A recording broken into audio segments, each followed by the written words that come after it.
चलिए समझते हैं PQRS को हम लोग कैसे डील करते हैं और ये किस प्रकार से हम लोगों का जो ग्रामर है, इंग्लिश ग्रामर समझने का जो तरीका है उसको ये इन्हेंस करता है, यानी कि हमें बढ़ा देता है इसमें हमारी नॉलेज।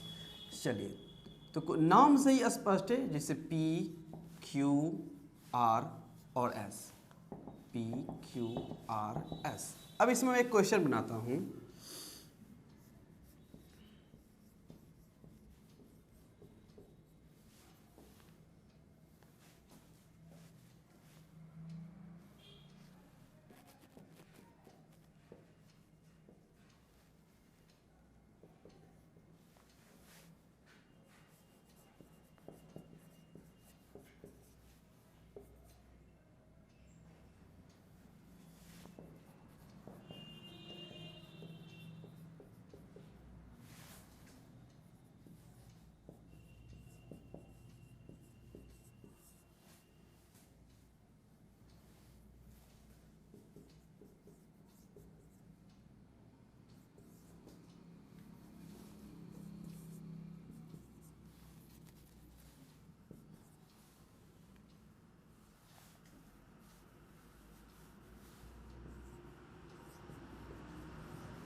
चलिए यह क्वेश्चन हम लोगों के सामने रखा गया है।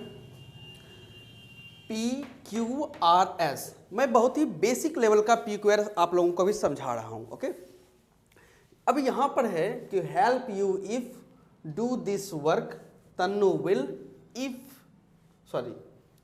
हेल्प मतलब यू ट्राई टू।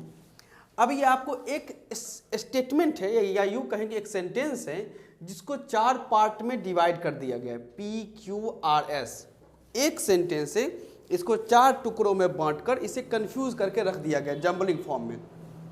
अभी जो जंबल हो चुका है इसको आपको पैटर्न वाइज लाकर एक सेंटेंस बनाना है और ऑप्शन आपको दिया गया है PQRS, यानी पहले P होगा, फिर Q, फिर R और S। सेकेंड है B, यानी कि RPQS। नेक्स्ट आते हैं RSPQ, फिर है कि RPSQ। इस चारों ऑप्शन में से कोई एक सही है। अब आप ये अरेंज कीजिए कि आप किस प्रकार से इसे अरेंज कर सकते हैं। Take your time.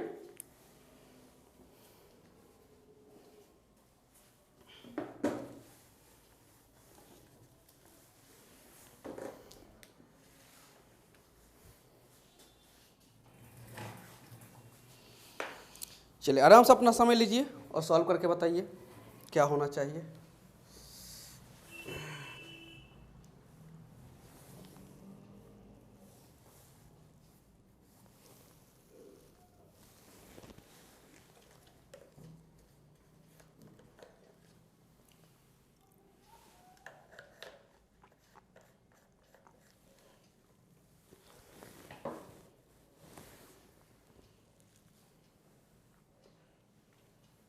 Help you if do this work Tannu will you try to.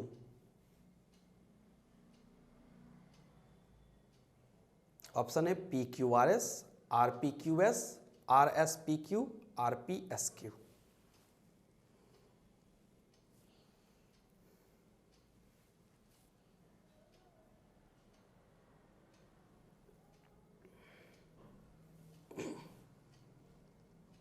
Sentence मैंने बहुत बेसिक ही दिया है। हो सकता है जब आप इसको पढ़ें कुछ अरेंज करके तो आपको ऑटोमेटिक आंसर मिल जाए कि हाँ ये सर आंसर हो गया, लेकिन ये बात ध्यान रखेगा जब आप आंसर क्लिक कर रहे होते हैं कि हाँ मेरा ये आंसर है, तो उसको मतलब उसका जस्टिफिकेशन आपके पास होना चाहिए कि आपने कैसे उस आंसर को चेक किया, आपने कौन सा लॉजिक यूज़ किया। आपके इसको पिक करने के पहले, ये जो ऑप्शन आप पिक करने वाले हैं, इसको पिक करने से पहले आपने ग्रामर का कौन सा पॉइंट उठाया, आपने ग्रामर का कौन सा पॉइंट आप कोट करना चाहेंगे कि सर ग्रामर में ऐसा कहा गया है तो मैंने ऐसा किया है। तो मुझे वो ग्रामर वाला लॉजिक चाहिए, ना कि सर मेरे मन में ऐसा लगा या मुझे ये पढ़ने में अच्छा लगा, तो ऐसा कोई सेंस नहीं। ऐसे उस पर आंसर आ जाता है, लेकिन हमें उस पैटर्न पर नहीं जाना, हम लोगों को जाना है लॉजिक वाले पैटर्न पे कि लॉजिक हम लोगों का क्या होना चाहिए। ओके, तो वो लॉजिक देखिएगा ग्रामर के अकॉर्डिंग। अगर आंसर बन भी जाता है कि हाँ सर ये आंसर सही है, तो कोई दिक्कत नहीं है। ओके, लॉजिक मैं बता दूंगा अगर लॉजिक नहीं होगा तो। ओके, उसलिए तो मैं हूं।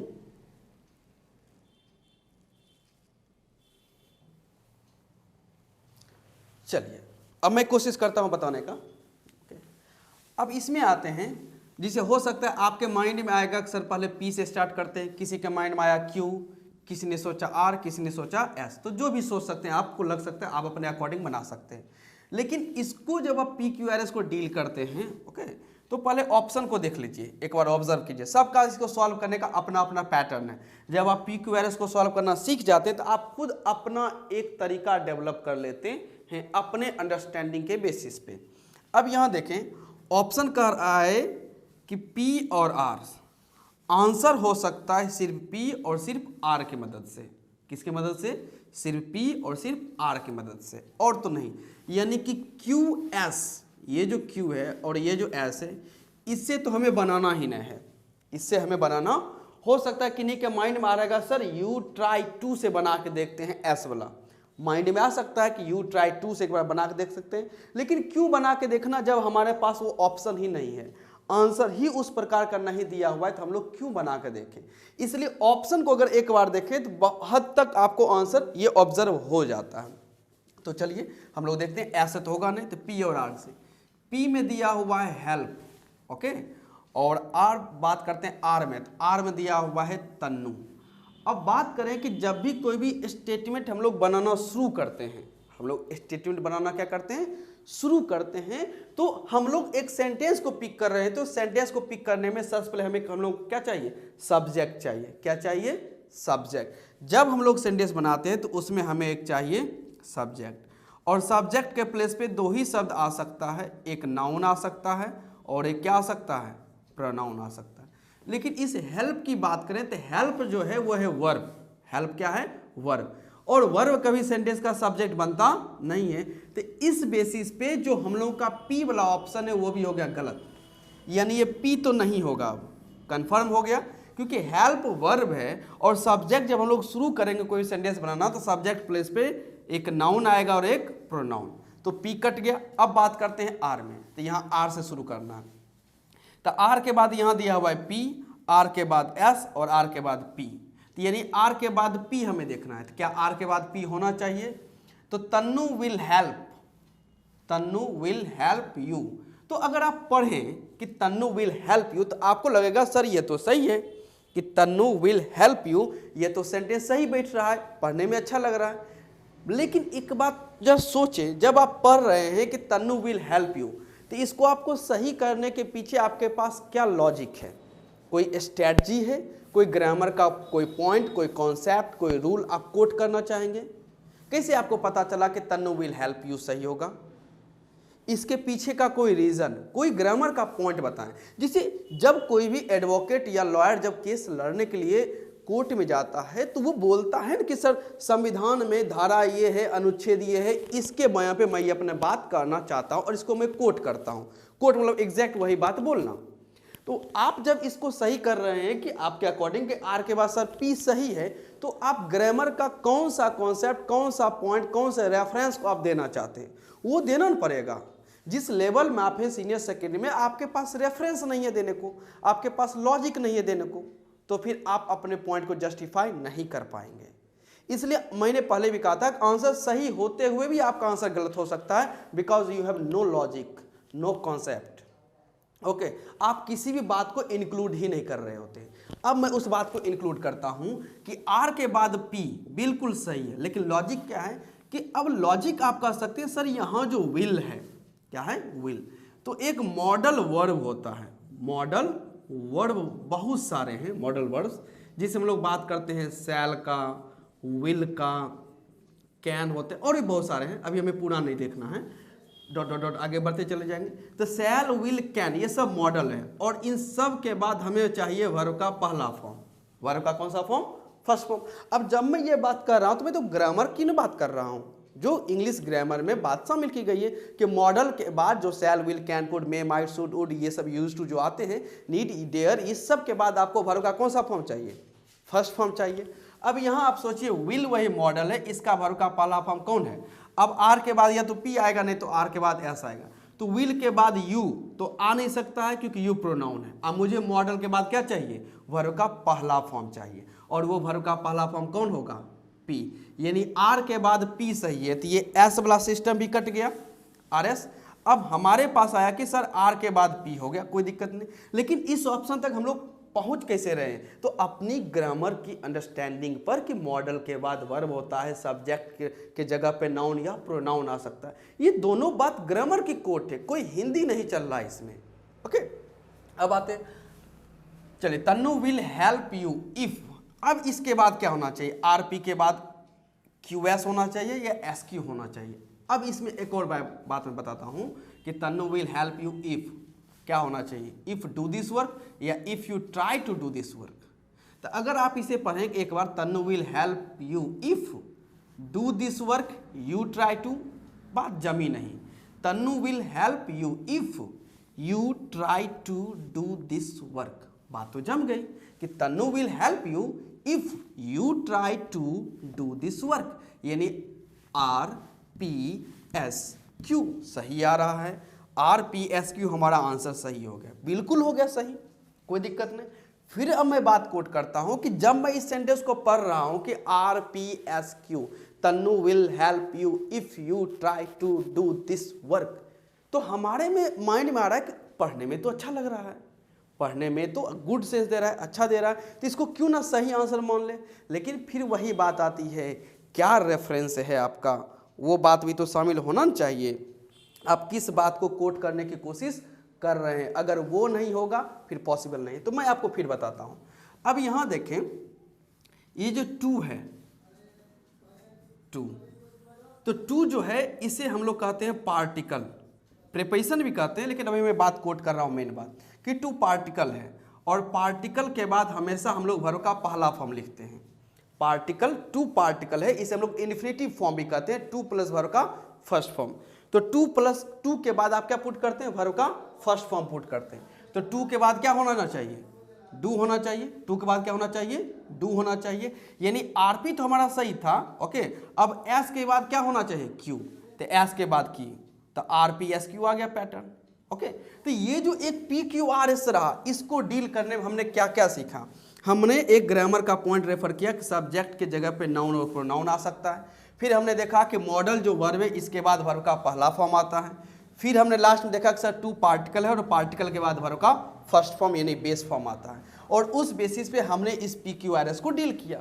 तो हम लोग इस चैप्टर को जो पी क्यू आर एस, इसको हम लोग ग्रामर के लास्ट में पढ़ते हैं। जब हम लोग ग्रामर का सारा चैप्टर 1 बाय 1 इसे कवर कर लेते हैं, उसके बाद हम लोग इस पे आते हैं, क्योंकि ये जब आप पी क्यू आर एस बनाते हैं तो पूरे ग्रामर का होल सोल रिवीजन हो जाता है पूरी तरीके से। इसलिए पी क्यू आर एस को मस्ट पढ़ना चाहिए सीनियर सेकेंडरी बैच में, ऑब्वियसली पढ़ना चाहिए ग्रामर समाप्त होने के बाद, जिससे आपका पूरा ग्रामर एक बार में रिवाइज हो जाता है। क्लियर हो गया? तो ये हम लोगों का टोटल ग्रामर का एक सिलेबस रहा जो हम लोगों को कंप्लीट करना है on the basis of concepts, not rules, okay. इसको मैं इरेज करता हूं और आगे मैं मूव करता हूं। इसको अगर लिखना चाहें तो लिख लीजिएगा, कोई दिक्कत नहीं है।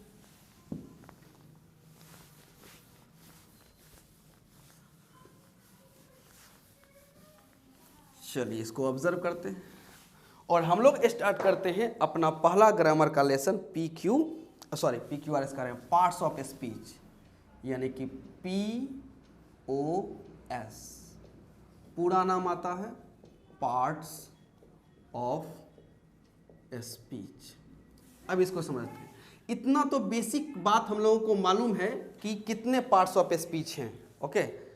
कितने पार्ट्स ऑफ स्पीच के कितने मतलब सेक्शन आ जाते हैं, तो हम लोग जानते हैं कि टोटल 8 हैं। कौन कौन से 8 हैं?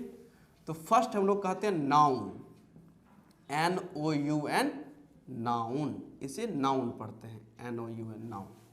सेकेंड पार्ट में आते हैं तो pronoun, PRONUN, noun. Okay, third part में आते हैं तो एडजेक्टिव, ADJECTIVE,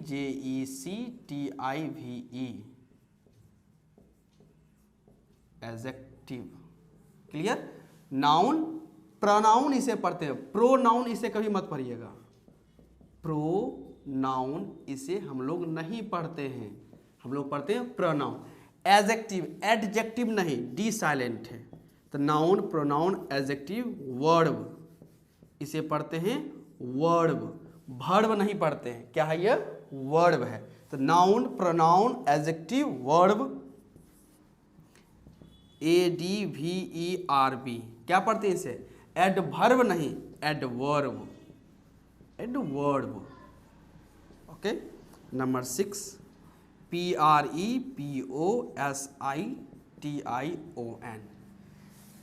इसे हम लोग पढ़ते हैं प्रेपोजिशन, प्रेपोजिशन, प्रीपोजिशन नहीं, वो गलत है प्रोनाउंसिएशन, इसे पढ़ते हैं preposition, not preposition. Number 7 CONJUNCTION,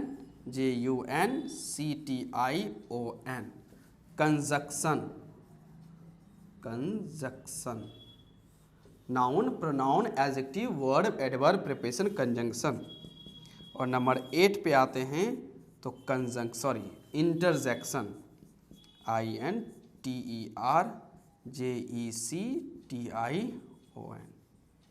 interjection, interjection. तो noun, pronoun, adjective, verb, adverb, preposition, conjunction, interjection, ये हम लोगों के टोटल POS यानी पार्ट्स ऑफ स्पीच हैं। अब हम लोग जब कहते हैं कि पार्ट्स ऑफ स्पीच जानते हैं, तो अक्सर स्टूडेंट क्या समझते हैं कि सर ठीक है पार्ट्स ऑफ स्पीच 8 होते हैं, ये total noun, pronoun, adjective, verb, adverb, preposition, conjunction, interjection है। तो अक्सर उनके माइंड में आता है कि इनके 8 नाम जान लेना इनके पार्ट्स ऑफ स्पीच जानने के बराबर आता है। पार्ट्स ऑफ स्पीच को यहीं तक रखा जाता है कि हाँ 8 पार्ट हैं, 8 टाइप से हो गया, पार्ट्स ऑफ स्पीच समाप्त हो गया, जबकि ये नहीं है। आप जब कोई सेंटेंस पढ़ते हैं, कोई बुक पढ़ते हैं, न्यूज़पेपर पढ़ते हैं, नॉवेल पढ़ते हैं, रिलीजियस बुक्स पढ़ते हैं, तो अगर वो इंग्लिश में है, ओके, और उसमें एक एक वर्ड का आपको पार्ट्स ऑफ स्पीच मालूम होना चाहिए कि yes this is noun, that is pronoun, दो मतलब वो सारे चीज नाउन, प्रोनाउन, एडजेक्टिव हैं। तो जब तक आप वो क्लेरिफाई नहीं कर पाते हैं तब तक आप पार्ट्स ऑफ स्पीच नहीं समझ पाते हैं। जैसे एक मैं सेंटेंस लिखता हूं और कोशिश करते हैं उसका पार्ट्स ऑफ स्पीच पता करने का।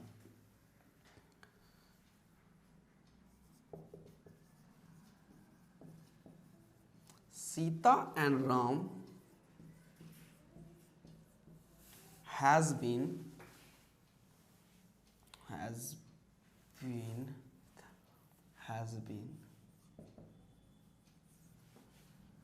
has been going to Ayodhya. If you will have the eyes. Sita and Ram has been going to Ayodhya. Okay, if you will have the eyes, ये स्टेटमेंट हमें दिया गया है। ओके, नॉर्मल सा statement है, इसका कोई हिंदी लगाने की जरूरत नहीं है, बस पार्ट्स ऑफ स्पीच के लहजे से इसे मैंने लिखा है। अब इसमें अगर वर्ड की बात करें तो 1 2 3 4 5 6 7 8 9 10 11 12 13 14, टोटल इस एक सेंटेंस में, मतलब एक सेंटेंस में 14 वर्ड्स हैं। One sentence and there are 14 words. अब इस 14 वर्ड्स जो लिखा गया है, टोटल 14 वर्ड्स, सबका आपको पार्ट्स ऑफ स्पीच बताना है कि इसमें से कौन कौन सा सब नाउन है, प्रोनाउन है, एडजेक्टिव है, वर्ब, एडवर्ब, प्रीपोजिशन, कंजंक्शन है, कंजंक्शन तक ही, ज़्यादा नहीं। देखिए पता करके।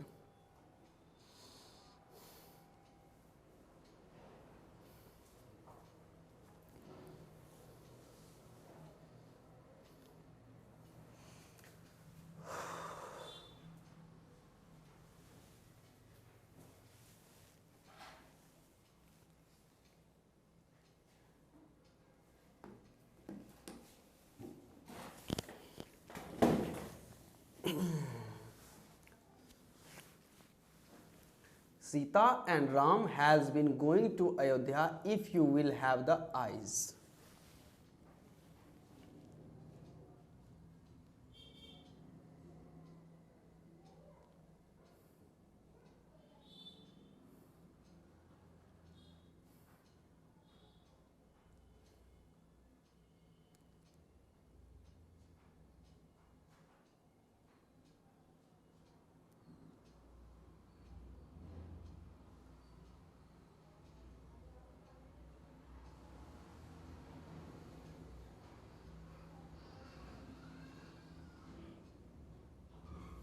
चलिए अब इसको समझते हैं, मैं बताता हूं। अब इसमें समझें तो Sita noun and conjunction, and क्या है conjunction, Ram noun, has verb, been verb, going verb, to preposition, Ayodhya noun, if conjunction, you pronoun, will verb, have verb, the article, eyes noun. तो द आर्टिकल और आइज क्या हुआ नाउन। अब इसमें जो 14 words है, इस 14 वर्ड्स का पार्ट्स ऑफ स्पीच यहाँ लिखा हुआ है। पार्ट्स ऑफ स्पीच की रियल जानकारी आपके पास है तो ये होनी चाहिए। ये 8 नाम जानने से कोई कोई इम्पैक्ट नहीं पड़ने वाला है, वो ठीक है आप जान गए, लेकिन ये कहाँ गया। और ये तो नॉर्मल सा स्टेटमेंट रहा जो हम लोग बुक्स पढ़ते हैं, स्टोरी पढ़ते हैं लिटरेचर में, उसमें जो पूरी बातें लिखी हुई हैं, पूरा सेंटेंस 5 पेज 6 पेज, एक पेज में 1000 वर्ड्स अगर कंटेन है, सब का पार्ट्स ऑफ स्पीच आना चाहिए। और वो आ सकता है, उसमें कोई बड़ी बात नहीं है अगर हम लोग सही पैटर्न को फॉलो करें तो।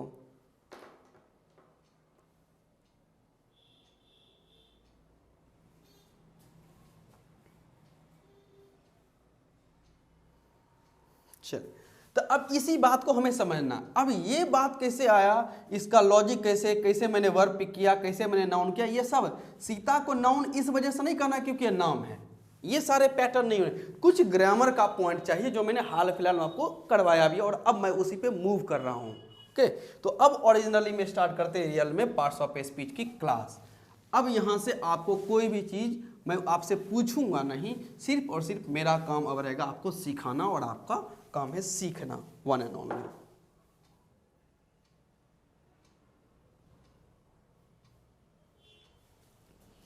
चलिए अब समझते हैं इसमें। तो पहला आप कॉन्सेप्ट लगा सकते हैं, कॉन्सेप्ट नंबर 1, जिसे यहां कहा जाएगा नाउन। क्या कहा जाएगा नाउन। हमें सबसे पहला कॉन्सेप्ट इसी नाउन को समझना है कि किसी भी स्टेटमेंट में हम लोग कैसे यह पहचान पाएंगे कि यह नाउन है, और उस नाउन को पहचानने में कोई हिंदी लगाने का जरूरत नहीं है। उसको अंडरस्टैंड करते हैं कि करके। चलिए तो उसी पैटर्न पे हम लोग अब आगे बढ़ जाते हैं। अब जैसे एक स्टेटमेंट कहा गया है, नॉर्मल सा स्टेटमेंट में लेता हूं, ओके, उसी को समझते हुए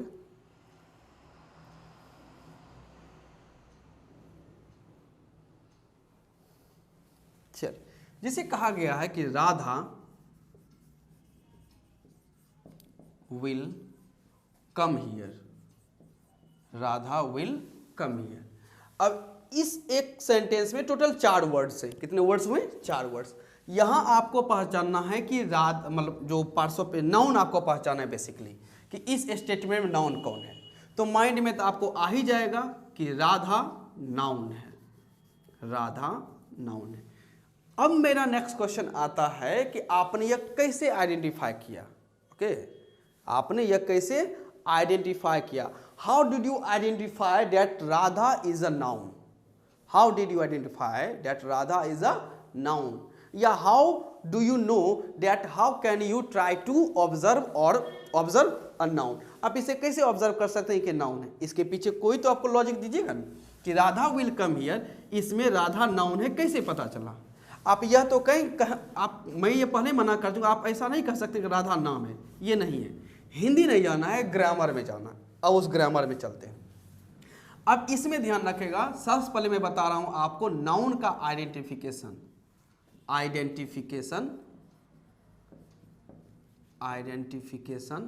ओके, ऑन रिप्लाई मेथड, ये हमारा अभी नाउन को समझने का तरीका है। आइडेंटिफिकेशन ऑन, नाउन का आइडेंटिफिकेशन ऑन रिप्लाई मेथड, कि आप रिप्लाई कैसे करते हैं। तो इसके लिए आपको क्वेश्चन पूछना पड़ेगा, जैसे राधा विल कम हियर, तो अभी तो हमें मालूम है ना कौन यहां आएगी, तो राधा आएगी। इसी को क्वेश्चन पूछते हैं कि who will come here,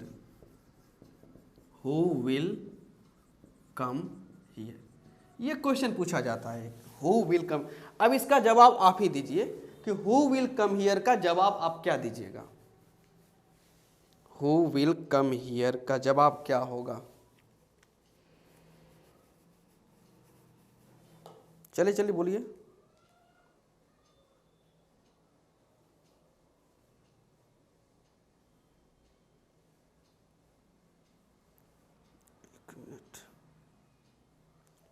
who will come here, इसका जवाब क्या आएगा।